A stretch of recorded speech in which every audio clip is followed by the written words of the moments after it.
আসসালামু আলাইকুম। মসজিদ থেকে বাড়িতে যাচ্ছি। এটা ডেনফোর্থ অ্যাভিনিউ।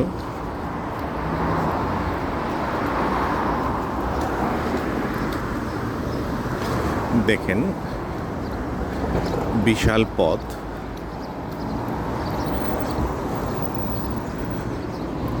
দুদিকে সুপ্রশস্ত ফুটপাত এবং সারি সারি গাছ লাগানো আছে। প্রত্যেকটি গাছ সজীব সতেজ, পর্যাপ্ত খাদ্য পায় তারা, আলো বাতাস পানি।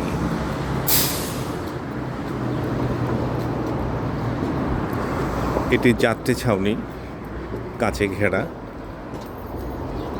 চতুর্দিক দেখা যায়।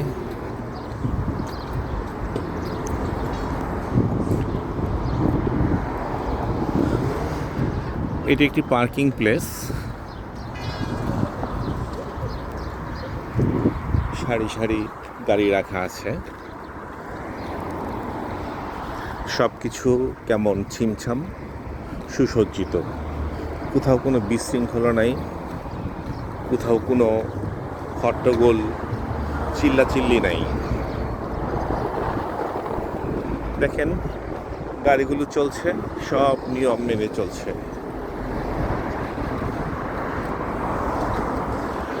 আর পথের শোভাবর্ধনের জন্য ফুলের টব দেয়া আছে। শীতের সময় এই গাছগুলো থাকে না, মরে যায়, তখন টব সরিয়ে ফেলা হয়। শীতের শেষে ফুল সহ টবগুলো এনে প্রতিস্থাপন করা হয়।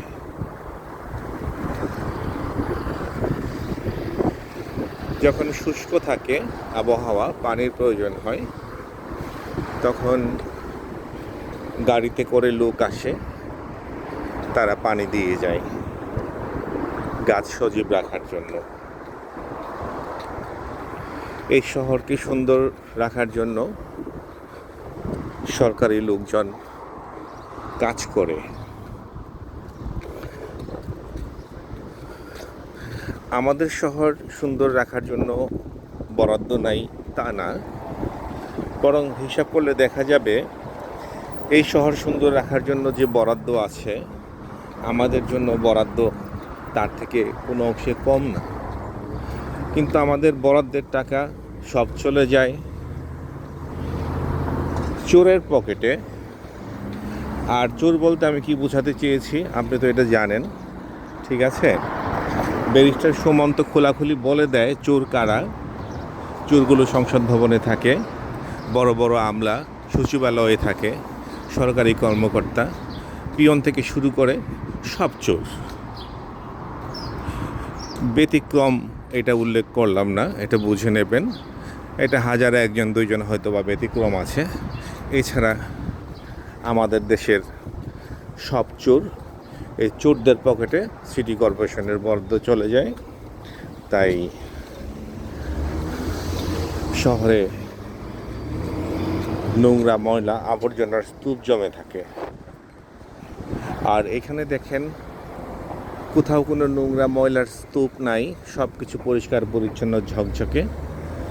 আবার উপরন্তু সুন্দর ফুল দিয়ে সুসজ্জিত করা রাস্তাগুলো, হাঁটতে ভালো লাগে। আমাদের দেশে সড়কের দুই ধারে গাছ লাগানো হয়েছিল। আমি তখন বিশ্ববিদ্যালয়ে পড়াশোনা করি। সেই গাছগুলো বেশিরভাগই নষ্ট হয়ে গেছে। সেই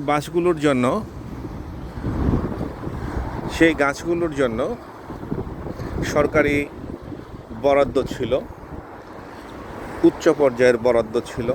গাছের জন্য যে খাঁচা করা হয়েছিল, উচ্চ মূল্যে খাঁচা নির্মাণ করা হয়েছিল, এবং অনুমান করা যায় খাঁচার জন্য যতটুকু ব্যয় করা হয়েছে, চুরি করা হয়েছে ঢের বেশি। তাই এই চোরদের দাপটে পড়ে সেই রাস্তার গাছগুলো টিকেনি, বেশিরভাগ গাছগুলোই মরে গেছে। যদি সেই গাছগুলো বেঁচে থাকতো, এখন ঢাকা শহরের শোভাবর্ধন করত। গুলিস্তান বাগসা মার্কেটের যে ডিভাইডার আছে, এই ডিভাইডারের মধ্যেও গাছ বোনা হয়েছিল, আমরা দেখেছি। সেই গাছগুলো যদি আজকে বেঁচে থাকতো, তাহলে এরকমের শোভাবর্ধন দিত, এত বড় বড় গাছ হয়ে যেত।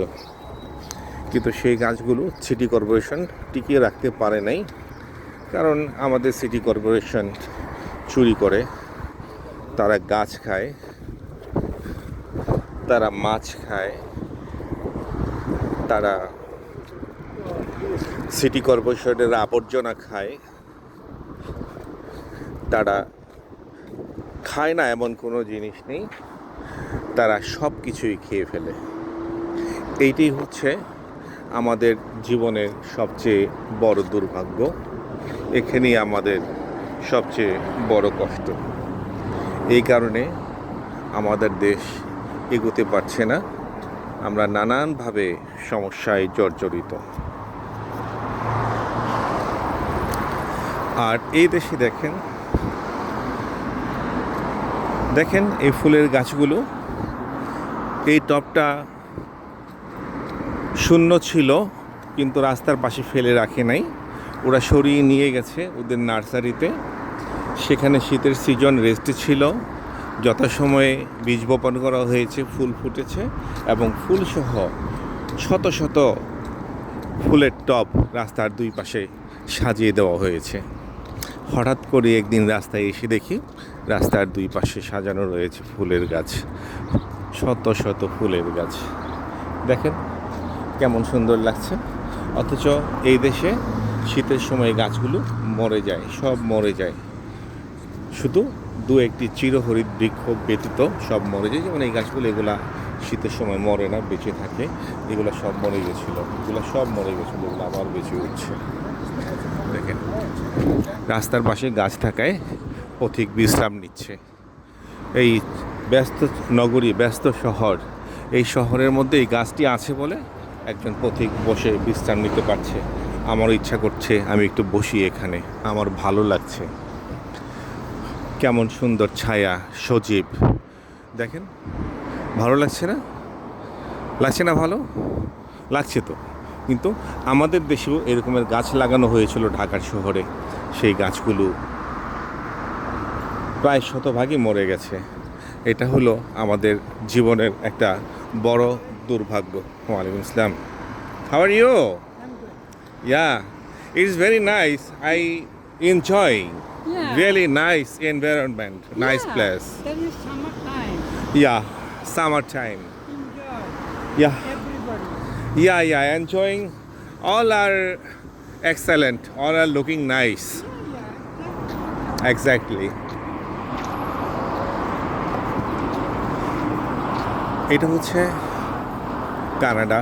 এখানে সবাই সবার মতো স্বাধীন, কেউ কারো অধীনস্থ নয়। এখানে ধনী গরিব কোনো ভেদাভেদ নেই। একজন ধনী যে রাইট, একজন গরিবের সেম রাইট।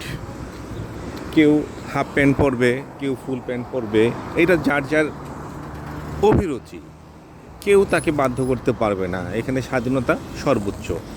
কেউ যদি পর্দা করে চলে, কেউ তাকে বলবে না কেন পর্দা করছো। কেউ যদি কাপড় না পরে, কেউ তাকে বলবে না কাপড় না কেন না পরছো। মিনিমাম যেটুকু আইনগত বাধ্যবাধকতা আছে, ওইটুকু কাপড় সবাই এখানে পরে। মিনিমাম কাপড়টুকু পরার একটা বাধ্যবাধকতা আইনে দেওয়া আছে। তো কেউ কারোর প্রতি কুদৃষ্টি দিয়ে তাকায় না, হ্যারাসমেন্ট এখানে আমরা দেখি না। সবাই সবার মতো স্বাধীন, কেউ এখানে পরাধীন নয়। দেখেন এই ভবনগুলো কেমন সুন্দর ভবন, প্রত্যেকটি ভবন থেকে প্রত্যেকটি ভবনের দূরত্ব দেখেন। আর আমাদের দেশে আমরা কি করি? আমাদের দেশে একটি ভবনের গায়ে আরেকটি ভবন লাগানো থাকে, একটি ভবনের সাথে আরেকটি ভবন গায়ে গায়ে লাগানো থাকে। দুইটি ভবনের মাঝখান দিয়ে হেঁটে যাওয়ার রাস্তা থাকে না। আর এখানে ভবনগুলো উপরের দিকে উঠছে। এক একটি ভবনে একটি গ্রামের মানুষ থাকতে পারে, 500-600 ফ্যামিলি থাকতে পারে একটি ভবনে। এইভাবেই সুন্দর করে ডিজাইন করা হয়েছে। আর এখানে রাখা হয়েছে সুপ্রশস্ত পার্কিং। এখানে আছে একটি মসজিদ, এর নাম বাইতুল আমান মসজিদ।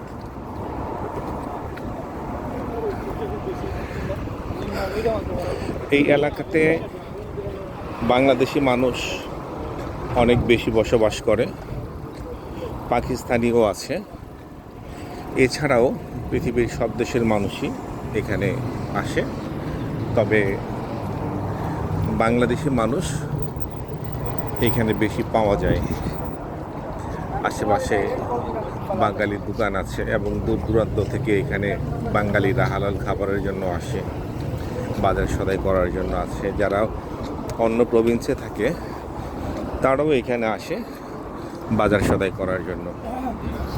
এটা বাঙালি এলাকা।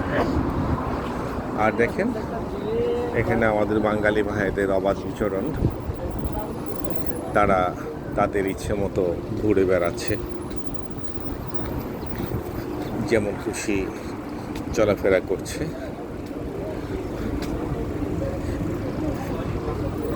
এই রাঁধুনি রেস্টুরেন্ট এখানে। আর এটি হচ্ছে টিডি ব্যাংক, এটা কানাডার অন্যতম বৃহৎ ব্যাংক।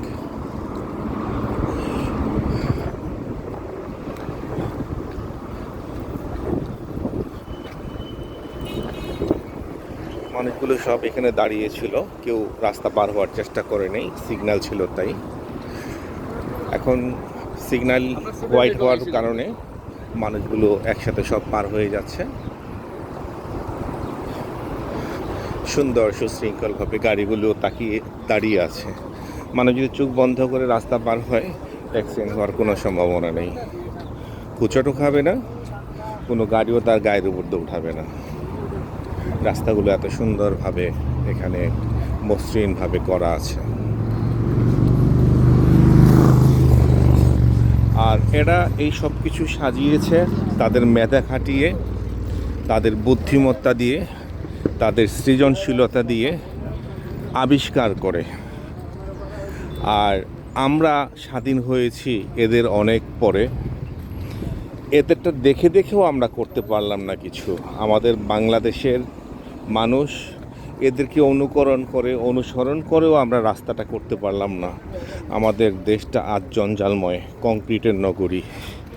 যে পরিমাণ কংক্রিটের রাস্তা হয়েছে, ওভারফ্লাই হয়েছে, এগুলো একসময় আমাদের গলার কাঁটা হয়ে দাঁড়াবে। আর আমরা রাজপথে হাঁটতে পারি না।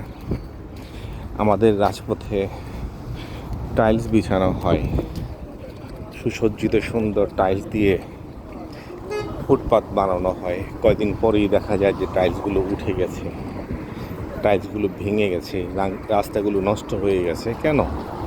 কারণ ব্যারিস্টার সুমন বলছে না, আমাদের সংসদ ভবনে থাকে চোর, আমাদের সচিবালয়ে থাকে চোর, আমরা চোরের জাতি। এই চোরের জাতি হবার কারণে আমাদের সর্বক্ষেত্রে আমাদের অধঃপতন, সর্বক্ষেত্রে আমাদের ধ্বংস, সর্বক্ষেত্রে আমরা বিনাশ হচ্ছি নিজেদের দ্বারা নিজেরা। আর এই দেশে দেখেন, এই যে রাস্তা বানাইছে,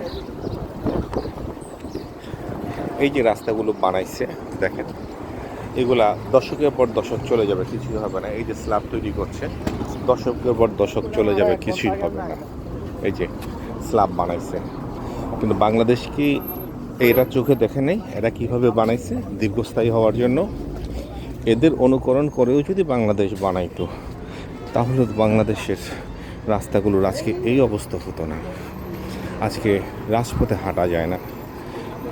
ঢাকা শহরের ফুটপাতগুলো অমসৃণ, ভাঙ্গা চূড়া, আবর্জনায় ভরা।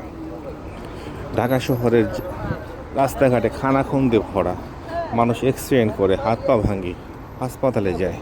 কিন্তু আমাদের দেশের বুদ্ধিজীবীদের টনক নড়ে না, তারা চুরি করতে ব্যস্ত। তারা কিভাবে আখের গুছাবে কানাডাতে সে বাড়ি করবে সেই চিন্তায় ব্যস্ত, অথচ তারা চাইলে পরে বাংলাদেশটাকেই কানাডা বানাতে পারত। দেখেন বিশাল দোকান, এখানে সবজির চারা বিক্রি করছে, মরিচের চারা, পেঁয়াজের চারা, সব কিছু আছে ভিতরে। দেখেন বিশাল দোকান, মানুষ এখান থেকে চারা কিনে নিয়ে এই কানাডাতে তারা বাড়ির আঙিনায় লাগাচ্ছে। আর আমাদের দেশের মা বোনেরা এখন সবজি চাষ করাটাকে অসম্মানজনক মনে করছে। তারা মনে করে সবজি চাষ করাটা অসম্মানের, দুইটা মুরগি পালা অসম্মানের, তারা এটা করতে চায় না। অথচ বাড়িতে দুটি পুঁই গাছ লাগিয়ে, দুটি মরিচ গাছ লাগিয়ে, বেগুন গাছ লাগিয়ে অনায়াসে নিজের বাড়ির সবজির চাহিদা পূরণ করতে পারে। কিন্তু আমরা এখন এত অলস হয়েছি যে এগুলো আর আমরা করতে চাই না। অথচ এই দেশে দেখেন মানুষ এখান থেকে চারা কিনে নিয়ে যায়, নিজের বাড়িতে লাগায়, আর শখের বসে তাদের চাহিদা অনেকখানি পূরণ হয়ে যায়। শখও পূরণ হয়, চাহিদাও পূরণ হয়। এই যে কানাডা দেখেন, এখান থেকে আমাদের অনেক কিছু শেখার আছে, এটা জানার আছে, বুঝার আছে, শেখার আছে। এই দেখেন তার একটা বাউন্ডারি দিয়েছে, এই বাউন্ডারির ভিতরে তারা ফুলের গাছ লাগিয়েছে। আর আমরা বাউন্ডারি দিই যেন ডাকাত ঢুকতে না পারে, পাকা ওয়াল করি, ওয়ালের উপরে আবার শিক দিয়ে বাউন্ডারি দিই। কেন রে ভাই, এত কিছু তোমার লাগবে কেন? কারণ তোমার মনে ভয়, তুমি চুরি করে টাকা এনেছো, তোমার টাকা চুরি নিয়ে যাবে। এত টাকার দরকার কি? এই যে দেশে মানুষ থাকতেছে না, এই বাড়িতে তো বাউন্ডারি নেই, এ বাড়িতে মানুষ থাকতেছে না, তারা কি খেয়ে পড়ে বাঁচছে না? এই যে বাড়িটা আছে দেখেন, কাচের দরজা। আর আমাদের দেশে চুর আর চুর আর চুর আর চুর। এত চুর কেন? হ্যাঁ, এত চুর কেন থাকবে? কারণ আপনি নিজে চোর, আপনি শ্বশুরবেলা থেকে চুরি করে নিয়ে আসছেন, আপনি শাসন করতে পারেন না। আপনি যদি শাসন করতে না পারেন নিজেকে, তাহলে আপনার গ্রামের অভাবগ্রস্ত মানুষকে আপনি কীভাবে শাসন করবেন? ও তো জানেই আপনি চোর, কাজেই ও যদি চুরি করে তাহলে অপরাধটা কী? আর দেখেন এই দেশে দেখেন বারান্দায় কাঁচে লাগিয়ে রাখছে একটা সিম্পল দরজা, তালা দিয়ে চলে যাচ্ছে, সিম্পল দরজা। আপনি হলে কি করবেন? দরজা লাগাবেন, তারপর কলাপসেবল গেট লাগাবেন, বারে আরেকটা গেট লাগাবেন, তারপরে তোরণ লাগাবেন। ওরে বাপরে বাপ, নিজের বাড়িতে নিজে জেলখানার ভিতরে থাকেন। অথচ আপনারা তো অনেকেই বিদেশ থেকে পয়সা রোজগার করে বাংলাদেশে আসছেন। তাহলে বিদেশ থেকে কী শিক্ষাটা নিয়ে আসলেন আপনারা? বলেন তো, কী শিক্ষাটা নিয়ে আসলেন বিদেশ থেকে? এই দেখেন এই বাড়িতে কোনো বাউন্ডারি নেই, ফুলের গাছ কত সুন্দর করে ফুলের গাছে লাগানো, দেখেছেন? Wow, very nice. দেখেছেন? কুকুরটা দেখে আমি ভয় পাই নাই। আমি নামাজ পড়বো, আমার সাথে যেন ছোঁয়া না লাগে, তাই আমি একটু উপরে উঠে গেলাম। মেয়েটি এটা ভেবে হাসলো, ও ভাবলো আমি ভয় পাইছি। আসলে তো আমি ভয় পাইনি, আমি নিজেকে পবিত্র রাখার জন্য একটু সরে গেলাম। দেখেছেন এই বাড়িগুলো কি সুন্দর, গাছগুলো কত সুন্দর পরিকল্পিতভাবে লাগানো। আমাদের নগরী এমন হতে পারে না? কেন হতে পারে না? আমরা কেন আমাদের চরিত্র বদলাই না? আমাদের দেশের মানুষগুলো এমন কেন? দুর্বেদ্য প্রাচীর তৈরি করে, এ দেখেন কাঠ দিয়ে প্রাচীর তৈরি করছে এবং ট্রান্সপারেন্ট, ভিতরে কি হচ্ছে দেখা যাবে। দেখেন ফাঁক দেওয়া আছে, আর বাতাস, আলো বাতাস সব কিছু প্রবেশ করবে। আমরা প্রাচীর তৈরি করি ইট সিমেন্ট দিয়ে এমনভাবে যে ভিতরে কোনো কিছু প্রবেশ করার কোনো উপায় থাকে না। ভিতরের দুর্ভেদ্য প্রাচীর, ভিতরে কোন খারাপই হয়ে গেল কেউ জানতে পারবে না, বুঝতে পারবে না। আর যত রকমের অপকর্ম তা তো হয়ই প্রাচীরের ভিতরে। তো আমি একটু পার্কের ভিতর দিয়ে যাই, মনটা ভালো লাগবে, আপনাদেরও ভালো লাগবে। দেখেন কেমন সবজি সতেজ। হ্যাঁ, আমি যে পথে আসলাম, আমার দুদিকে আমি দুটি পার্ক ক্রস করে এখানে আসলাম। দেখছেন কেমন সুন্দর না? খুব ভালো লাগছে, এটা বলেন, মন চাচ্ছে না চলে আসি এখানে? আসতে চাবি তো। দেখেন এখানে আসলেই মনটা ভালো, রিয়েলি মনটা ভালো লাগে। Wow! এটা ম্যাপল ট্রি, ম্যাপল গাছ, দেখেছেন কেমন সজীব, কত সুন্দর পরিচ্ছন্ন।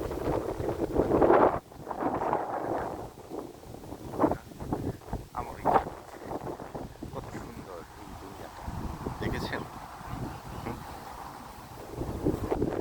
তখন আমি দেখিয়েছি এটা হলো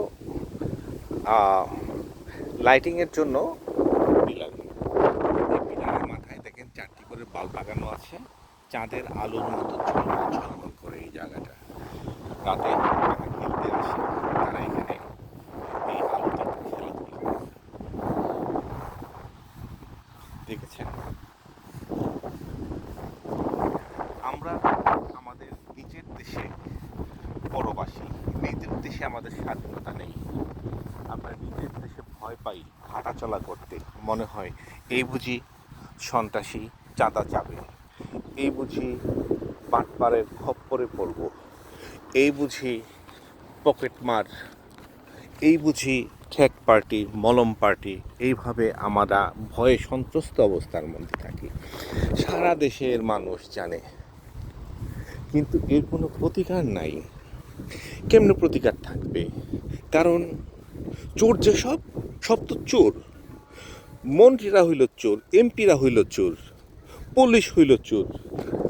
কাজেই শাসন কিভাবে থাকবে? ধরেন একটা বাটপাট ধরলাম, ঠিক আছে, সে ঠেক দিয়ে টাকা নিতে আসছে, বাটপাট ধরলাম, বাটপাট ধরলাম, তো পুলিশ কল দিলাম, পুলিশ আসলো। কল না দিলেও পুলিশ আসবো ওরে সেভ করার জন্য। পুলিশ আইসা ওরে লয়ে যাবো হেফাজতে। কারণ পুলিশের সাথে তো ওর তো একটা কন্ট্যাক্ট আছে আগে থেকেই। ওই তো যা রোজগার করে পুলিশের দিয়া ভাগাভাগি কইরা খায়। কাজে পুলিশ আরে কিছু কয় না। কথা বুঝতে পারছেন? আচ্ছা, ওরে সুন্দর করে পিটনির হাত থেকে বাঁচাইয়া পুলিশ ওরে সেভ করে থানায় লয়ে গেল গা। থানায় লইয়া ওরে কোর্টে চালান করে দিল, হ্যাঁ, অথবা থানার থেকেই তারে ব্যবস্থা করে দিল, অথবা কোর্টে চালান করে দিল, একটা নাম কস্তে একটা চার্জশিট দিয়ে দিল যেন জামিন পায় যায়। সুন্দরভাবে ওই জামিন দিয়ে দিল, ওকে, জামিন দিয়ে দিল। আচ্ছা, তারপরে আপনি কি করবেন? আপনি এমপির কাছে যাইবেন? এমপি তো শালাই চোর, কারণ এমপিও তো এই মাসওয়ারার অংশটা পায়। আচ্ছা, থানার থেকে আপনি থানার বড় কর্মকর্তার কাছে যাবেন, ওসির উপরেটার কাছে যাবেন, ওসির উপরেটা তো ওসিটা কয়ে থয়ে দিছে, ওই তুই মাসে কত টাকা কামাবি, আমারে এত টাকা দিবি, তুই কয় টাকা কামাই পারবি আমি জানি না, আমারে মাসে 10 লাখ টাকা দিতে হইব, বা মাসে 50 লাখ টাকা দিতে হইব, তুই কয় টাকা কামাবি এটা আমি জানি না, চুরি করে দিবি না ডাকাতি করে দিবি এর তুই জানাস। এইটা টার্গেট ওসির দেওয়াই থাকে। এগুলো তো ওপেন সিক্রেট, এগুলো তো সবাই জানে, আপনি জানেন না? তাহলে তো আপনি বাংলাদেশে নাই, আপনি কব্বরে আছেন। এগুলো তো সবাই জানে। আচ্ছা, সবাই যখন জানেন তাহলে এর প্রতিকার করতে পারেন না কেন? হ্যাঁ, কেন পারেন না? আপনারা এই যে এত সুন্দর সভ্য ড্রেস পরেন, হ্যাঁ, ক্লিন শেভ হয়ে সুন্দর ড্রেস পরে আপনারা অফিসে আছেন, আর ভিতরে আপনাদের ভিতরে এত আবর্জনা, এত কদর্য নিয়ে আপনারা অফিস করেন, আপনাদের লজ্জা করে না? আপনাদের খারাপ লাগে না? আপনার পোলাপানগুলি স্কুলে যায়, মানুষ তো জানে আপনি ঘুষ খান, আপনি খারাপ লোক, আপনি অবৈধ কাজে জড়িত। আপনার লজ্জা লাগে না আপনার বাচ্চাগুলির এই স্কুলে পাঠান? আপনাদের বলার ভাষা নেই। আজকে দেখেন আমাদের কি অবস্থা, আমরা কোথায় আছি, আমরা কি অবস্থার মধ্যে আছি, কেন দেশের অবস্থা এমন থাকবে কেন? এই যে দেখেন কত সুন্দর ঝর্ণা, পানি পড়ছে, ঝর্ণা, ভালো লাগছে, ঘুরতে ইচ্ছে করছে, দেখতে ইচ্ছে করছে, হাঁটতে ইচ্ছে করছে। জানেন, আমি আজকে সকালে নাস্তা করি নেই, কারণ বাথরুম থেকে বের হয়ে মাছ বের করছি, ভাবছি মাছটা ভিজিয়ে রাখি পরে ভাজবো, কিন্তু কেমনে আমি ওইটাকে আঁশটা ছাড়াইয়া প্রসেস করে ভেজে ফেললাম, তারপর ভাত রান্না করে ফেললাম। এগুলি করে ফেললাম, আমার সময় পাস হয়ে গেছে, নামাজের টাইম হয়ে গেছে, আমি আর খাবার সময় পাই নাই, চলে আসছি। আমি ক্ষুধার্ত, কিন্তু আমার এখানে ঘুরতে ভালো লাগছে। দেখেন কত সুন্দর পরিবেশ। এত সুন্দর একটা পরিবেশ কার না ঘুরতে ভালো লাগে? অবশ্যই ভালো লাগে, আমারও ভালো লাগছে। আসসালামু আলাইকুম, how are you my brother? কি করেন? আলহামদুলিল্লাহ, হ্যাঁ হাঁটতেছি, মানে মসজিদ থেকে নামাজ পড়ে আসলাম, আমি নামাজ পড়ে দেখতে দেখতে আসলাম, খুব ভালো লাগলো। ভাবলাম যে একটু মুক্ত বাতাস খাই। হ্যাঁ, বসি একটু আপনার সাথে। থেকে আসার পরে আমি অসুস্থ দেখলাম, আমাদের ইয়েও মধুরও অসুস্থ, অ্যান্টিবায়োটিক অ্যান্টিবায়োটিক কি হয়েছে? অ্যামক্সিলিন দিচ্ছে। আমাদের তো মনে হয় আমার ডায়াবেটিক্স কন্ট্রোল নেই এখন, ইনফেকশন হয়েছে তো, মানে এসে গেলে যেটা হয় শব্দ দূষণ, আচ্ছা। পানির দূষণ, বায়ু দূষণ, আচ্ছা ইনফেকশনের সাথে ইয়ার সম্পর্ক আছে ডায়াবেটিস। আচ্ছা আচ্ছা। ডায়াবেটিস যখন ইনফেকশন হয় তখন বেড়ে যায়, আর এই ইনফেকশন কন্ট্রোলের জন্য দিচ্ছে আমার আপনার অ্যামক্সিলিন খাইতেছি। এটা মানে হিলিং